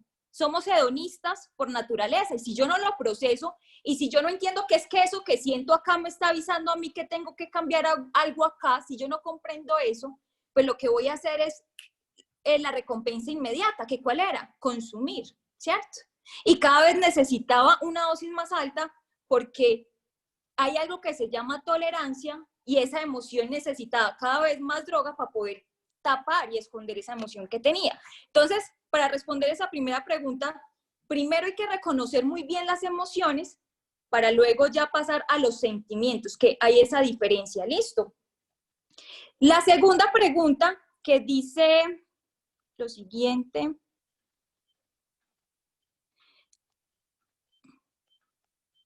Realmente me identifico contigo, gracias por compartirnos tu testimonio, me volví muy problemático. ¿Es posible manejar las emociones si soy bipolar? Bueno, hay una cosa. ¿Eres bipolar de acuerdo a que, uno, te diagnosticó el psiquiatra, te diagnosticó un psicólogo? Porque mira que es que esto es un proceso de trabajarlo multidisciplinariamente, ¿sí? Somos seres integrales. El ser humano está compuesto por 4 aspectos: una parte física, una parte mental, de pensamientos, una parte afectiva y una parte espiritual. Hagan de cuenta que es como una mesa que tiene 4 patas. Si una de las patas es más larga, ¿la mesa va a ser funcional? No. Si es más corta, ¿la mesa va a ser funcional? Tampoco. Entonces, hay veces, neuroquímicamente hablando, el cerebro no funciona bien, ¿sí? De ahí la importancia de visitar primero médicos especializados en salud mental. Si tú eres bipolar ya con un diagnóstico que te lo dio el psiquiatra, pues ahí tendríamos que ver qué antecedentes familiares tienes y si en tu historia familiar hay antecedentes de adicciones, porque las adicciones se heredan, ¿sí? Las adicciones, los suicidios, las enfermedades mentales, las enfermedades sistémicas, todo se hereda. Pero también hay una parte muy bonita, que es en el área psicológica, es que uno puede aprender a reconocer esa herencia, pero también se puede disociar. ¿A qué me refiero con esto? Aleja, por ejemplo, nos cuenta que el papá tiene como antecedente consumo de sustancia, ¿cierto? Él consumía marihuana. O sea, ahí ya tenemos algo de base. Si Alejandra de pronto más joven hubiera identificado que esa adicción que ella tenía realmente no era de ella, sino que la aprendió y la heredó de su padre, podría trabajar algo que se llama silla vacía y entregarle a cada quien lo que le corresponde. Entonces, primero identificar de dónde viene esa adicción, segundo, aceptarla, y tercero, disociarse, entender que eso no es mío, que es la historia de mi padre y que yo inconscientemente actúo de una manera para ser perteneciente a ese clan. Abraham Maslow, que es uno de los exponentes, digamos que más significativos de la psicología, él decía que los seres humanos tendemos a repetir las mismas conductas de nuestra familia simplemente por el hecho de pertenecer a ese clan. Ustedes sí se han dado cuenta que madres adolescentes, sus hijas tienden a ser también madres adolescentes y así sucesivamente. Se tiende a repetir los patrones. O en familias donde el padre, supongamos que es adicto al alcohol, puede que el hijo sea adicto, pero ya no al alcohol, sino que a las sustancias psicoactivas. O puede que sea adicto al juego, o puede que sea adicto a la pornografía o demás. Porque inconscientemente tendemos a replicar esas mismas conductas. Cuando uno hace consciente su historia, empieza a entregarle a cada quien lo que le corresponde, pero es un proceso propio del darse cuenta, porque cada ser humano es un mundo y su mente es un universo completamente diferente, y cada quien viene con su mochilita de historias. Ahí es donde es nuestra responsabilidad de empezar a trabajar y analizar cada cosa de nuestra vida con mucha minucia, porque eso básicamente es lo que nos va a determinar nuestra personalidad y nuestra toma de decisiones más adelante. Y mañana pues profundizaremos en ese tema. No sé si les di más o menos las respuestas a esas preguntitas. Sí, total. Muchas gracias, mi hermosa Franci. Bueno, mi Aleja, bueno, te dicen muchas cosas bellísimas. Dice, te habla Ricardo, te aplaudo, te aplaudo, te aplaudo, te aplaudo y te aplaudo 1000 veces. Alejandra, no te conozco, pero te amo espiritualmente y adicionalmente ayudas a los demás a creer en sí mismos. Dios te bendiga, tu vida y la de tus descendientes. Bueno, han escrito muchas cosas bellísimas. Aquí hay uno muy bello y quiero leerlo. Dice, muchos nos sentimos solos e incomprendidos y buscamos el consuelo en otro lado. Yo creo que una de las cosas a las que venimos a esta vida es a darnos cuenta de que lo que buscamos está dentro de nosotros mismos, esperando a ser descubierto para darte la luz que alumbrará tu nuevo camino. Y es exactamente, gracias a Tony Cabral por esto tan bello que escribe, porque exactamente así es. Y eh, a eso es que estamos aquí, a eso es que nos estamos involucrando en este momento, para que podamos comprender desde una historia de vida, pero lo más importante desde tu historia de vida. Ven, préstame aquí, vamos a hacer aquí. Igual si quieren hacer más preguntas para Alejandra, por favor, las escriben, que estamos dispuestos para ustedes, o a France. Bueno. A ver, les cuento. Esta historia de Alejandra, cada vez que yo la escucho, sin importar cuántas veces la escuche, me hace llorar. Y me hace llorar y se me mueven muchas emociones en mí de recuerdos. Y resulta que Franci en sus en vivos siempre dice, y ya lo sabemos, a nivel neuronal, nuestro cerebro, cada vez que recuerda algo, es como si lo viviera permanentemente. Y así ha sucedido. Yo también sufrí de muchas situaciones, pues nunca jamás, como la de Alejandra. Y por eso cuando yo la escuché por primera vez, la admiré tanto. Yo decía, no puedo creer que haya un ser tan maravilloso que haya podido salir de la nada. Cuando ella dice, yo me reconstruí, es literalmente reconstruirse, o sea, era nada.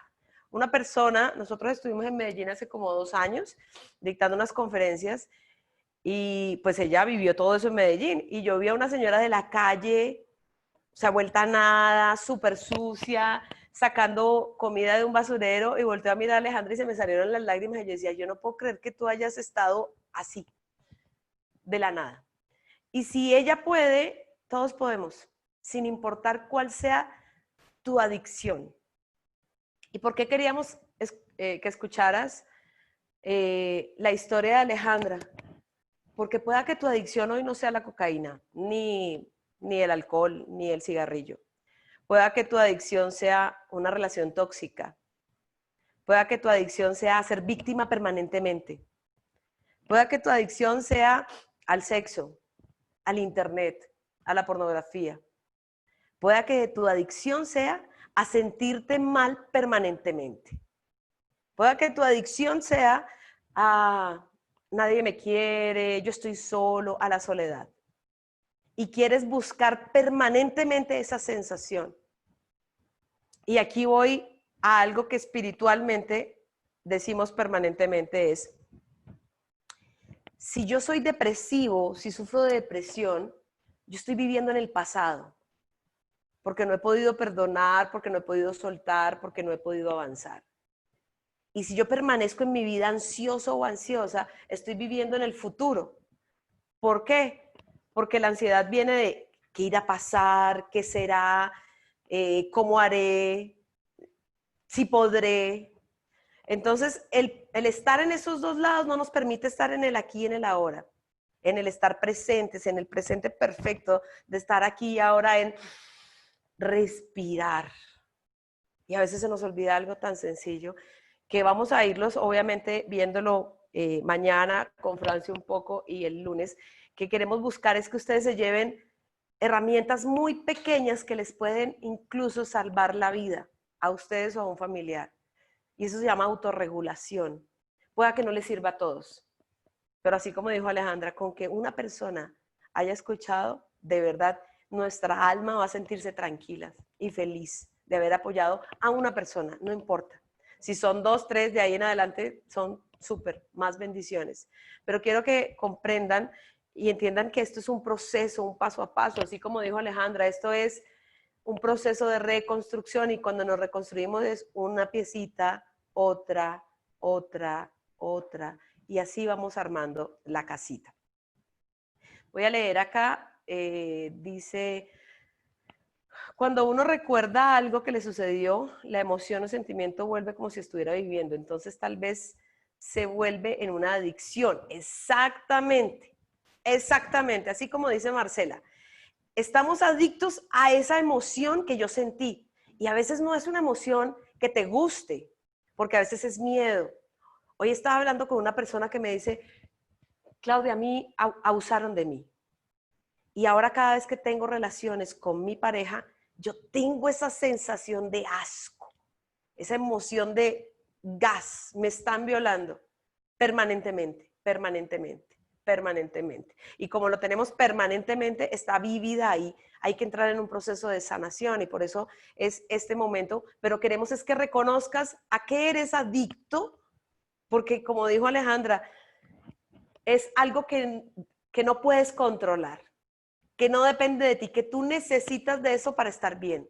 Así te sientas mal. Como dice Alejandra, yo iba y consumía y maltrataba a mi familia y cuando consumía no era que me sintiera bien, o sea, me sentía peor. Y al día siguiente, ay, qué pena, perdón, y otra vez volvía al mismo ciclo vicioso, dañino, completamente, que hace nuestro cerebro. Entonces quiero que entiendas, es que esto es un proceso cerebral a través de unas hormonas, ¿sí?, que nuestro cerebro le manda a la parte nerviosa de nuestro cuerpo y que hace que queramos sentirnos mal o que queramos sentirnos abusados. Porque esa es la razón y esa es la respuesta al por qué tantas mujeres en el mundo, su pareja le pega y le pega y le pega y ellas siguen ahí, ahí, ahí, en una relación tóxica, que realmente la otra persona no es que sea tóxica, es que tú te volviste adicta a esa emoción. Tú te volviste adicta o adicto a lo que esa persona te está generando. Y hoy quiero que lo pienses. Si quieres contárnoslo, pues fabuloso, pero quiero que lo pienses porque ese es el primer proceso de sanación. Quiero que sea una tarea para mañana, que tú escribas y digas, yo soy adicto a sentirme mal. Yo soy adicta a victimizarme. Porque cuando tú reconoces esa emoción, créeme que puedes salir. Así como Alejandra dijo, necesito ayuda, necesito volver a encontrarme a mí para eliminar esa adicción. ¿Y cómo se elimina una adicción? Van a preguntar. Lo primero pues es alejarse de esa adicción. Y no quiere decir ahora que te vayas de tu casa. Que no vayas a dejar a tu pareja. Ah, no, me volví adicta a mi pareja, así que chao, me voy. No, se trata de dejarte de esos momentos donde te golpea, de esos momentos donde te sientes mal, de esos momentos donde tú te castigas quedándote ahí. Dime, Ali. Aceptar la impotencia. Ser impotente ante esa situación o ese evento o ese... Exacto, así como dice Aleja, aceptar esa impotencia, me siento impotente, no puedo salirme de esto, Claudia, no puedo salirme de esto, Franceli, no puedo salirme de esto, Alejandra, no puedo porque me gana, ya me volví adicta a tratar mal a mi pareja. Y cada vez que viene lo trato mal porque me produce un fresquito por dentro y después estoy, ay, no, él no se lo merecía, ¿cómo es posible? Pero me volví adicta a esa emoción que siento, a ese fresquito que siento cuando lo insulto. Entonces, de verdad, y esto es una tarea, es decir, anota, tarea día 1. Anota y escribe tus emociones, las emociones que tú no has podido controlar. No quiere decir que, ay, yo siento emociones de miedo, de ira. Claro, todos sentimos emociones. O sea, no quiero que escribas eso. Es cuáles no has podido controlar. Por ejemplo, y les voy a ser honesta, la emoción que a mí se me dificulta más controlar es la ira. Porque, bueno, por mi numerología tengo un 4, que soy perfeccionista, y ¡buah!, se sale el monstruo, y cuando el monstruo está saliendo así, como transformándose, yo enseguida empiezo a hablarle, a arrepentirlo, no puede salir. O sea, no puedo despertar ese monstruo en mí, ¿sí? Porque me da ira fácilmente. Y vamos a hablar el próximo lunes de los miedos y de dónde vienen esos miedos, cuáles son los traumas que nos producen esos miedos. Porque a veces reconocer ese miedo, reconocer ese trauma, lleva a que yo me sane. Si Alejandra no sabe que es adicta a la cocaína, pues ¿de qué se va a sanar? ¿Sí? Entonces yo creo que tú entres en un proceso de reconocerte, volver a verte, mírate a un espejo y di tu nombre, di Claudia, ¿a qué eres adicta? Pero que lo hagas realmente. Y yo les voy a confesar aquí, cuando yo conocí a Alejandra hace 3 años que escuché su testimonio por primera vez, yo no pude dormir ese día, porque me di cuenta que yo había sido adicta a una sensación. Y yo quiero reconocerlo aquí delante de ustedes. Yo fui adicta muchísimos años al sexo, muchísimo. Y mi pareja, si no me satisfacía, entonces yo iba más allá y le exigía demasiado, pero no era porque él no pudiera darme lo que yo quería, es que yo quería más y más y más. Y esa sensación que yo quería sentir siempre llevó a que yo me lastimara físicamente. Entonces me llevó a sadismo, ¿sí? O al sadomasoquismo, más bien al masoquismo, porque necesitaba sentir esa sensación que no encontraba como la primera vez. Y me di cuenta, imagínense, yo llevo 25 años trabajando en la parte espiritual y me di cuenta hace 3 años. O sea, durante 22 años yo escondí una adicción que no tenía ni idea que de verdad la tenía. Y cuando ese día me acuerdo que yo no podía dormir y al día siguiente estuvimos en otra charla con Aleja y me dice, ¿qué te pasó? Entonces yo le dije, no puedo creer que yo me haya dado cuenta a estas alturas de la vida que yo haya sido adicta a eso. Entonces no era mi pareja, no era que ellos no me satisfacían, no era que yo tenía que terminar con uno para empezar una nueva relación, era que yo era adicta a eso. Y no había nadie que me pudiera satisfacer, porque yo me había perdido en esa sensación de placer. Entonces quiero que escribas con total franqueza, no tienen que mandar la tarea, no se preocupen, que no la vamos a evaluar, aquí nadie pierde y nadie gana la tarea, pero sí que lo hagas. Pero voy a leer porque aquí hay un resto de... aquí dice, Clau. Ok. ¿Qué es y qué significa el tatú que tienen? Ok. ¿Qué significa el tatuaje? Es el tatuaje del linaje de... A ver, aquí se ve. Del linaje de diosas del círculo de mujeres. Es una loba, la mujer empoderada, aullándole a la luna, y aquí está el fuego de una mujer empoderada. Ese es el tatú. Bueno. Gracias por esta oportunidad que nos dan a tantas personas que tenemos adicciones o sentimos vacíos, que solo queremos llenar con cosas malas y decisiones absurdas. Sí. Sí, porque a veces, de verdad, yo le decía a Alejandra, no, si yo no soy adicta a nada. Y después observándome, yo dije, wow, ¿cuánto daño me hice yo? ¿Cuánto daño me hice? Igual, pues gracias a Dios, yo pienso que por miedo nunca fui prostituta, pero ¿qué tal si no hubiera tenido unos valores y hubiera dejado que me llevara esta parte de la prostitución? Seguramente, no sé, hubiera sido una prepago bien paga, no tengo ni idea.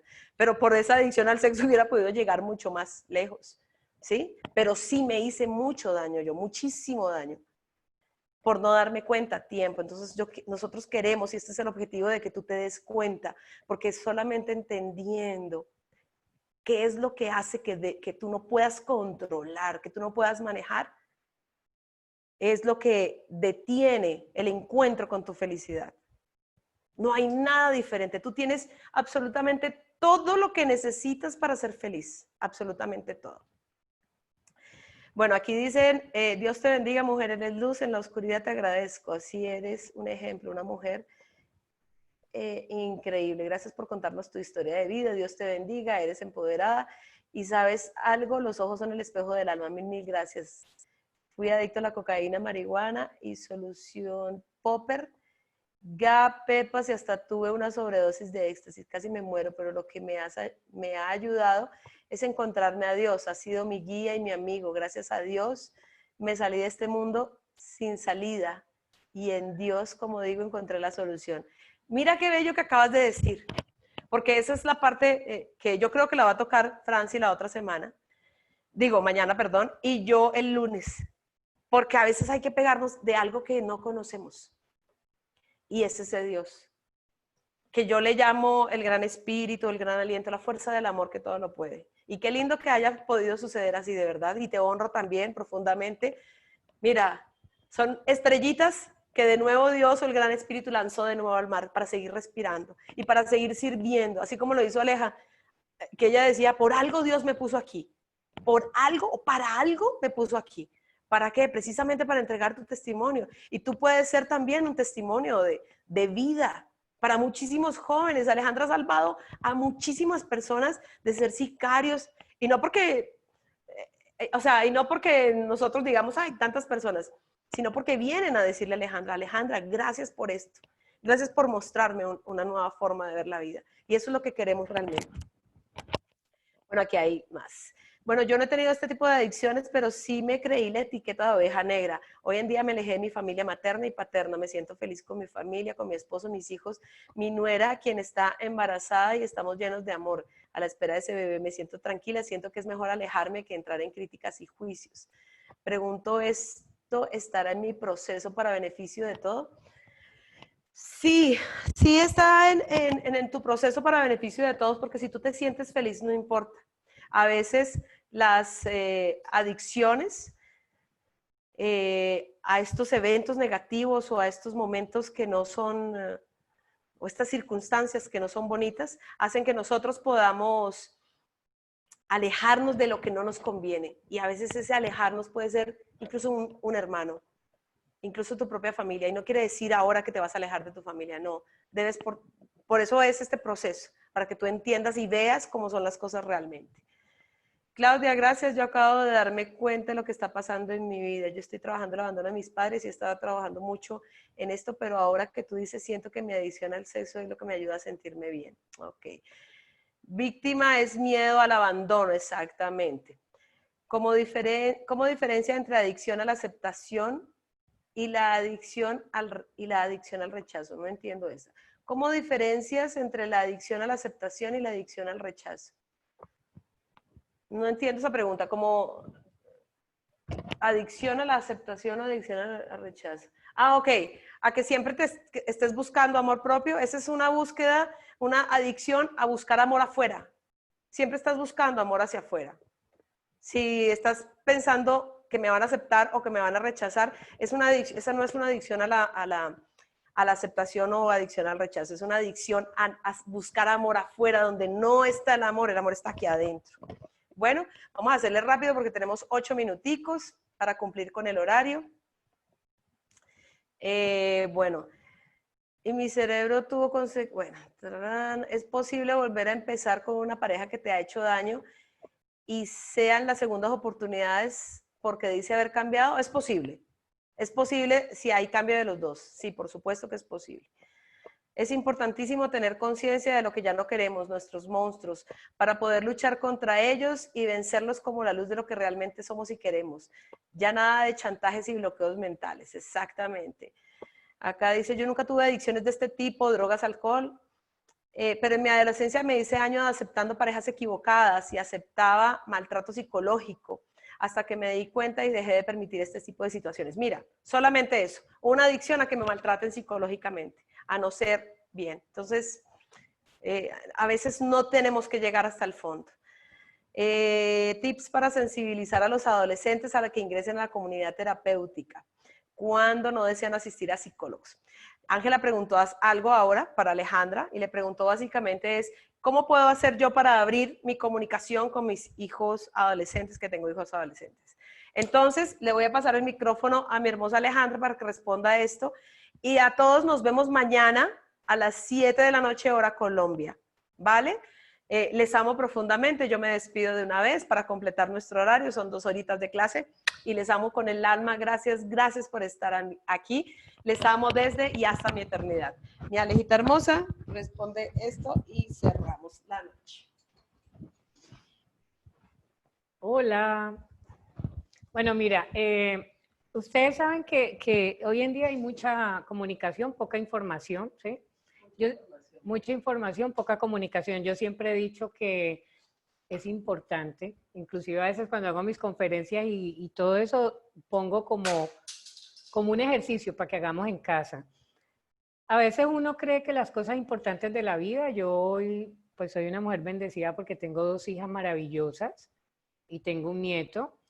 Obviamente, cuando tuve a mi hija mayor estaba en un proceso de cambio y apenas estaba como aprendiendo a reconocerme. Entonces se cometen muchos errores, por eso yo a veces soy como muy puntual en que, hombre, preparémonos para ser padres, pero no solamente en cuestión de salud, sino a nivel mental, a nivel perdón, o sea, el conocer nuestra propia historia y en perdonar muchas cosas para así poder, chévere, poder ser una buena guía con ellos y no cometer errores que uno comete sin querer y hacen daño, ¿sí?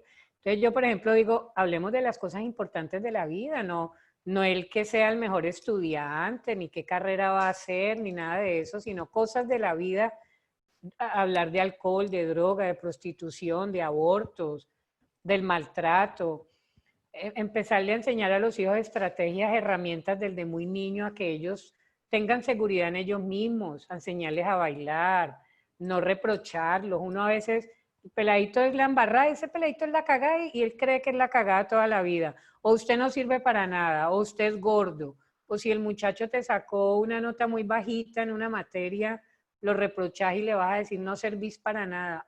Uno cree todo eso. Yo sé que ser padre, obvio que uno no tiene un manual, pero hoy en día ya uno debe tener claro que ser padre es aprender a conocer la verdad de la vida, lo que el mundo le va a proporcionar a ellos y ellos cómo lo van a manejar, ¿sí?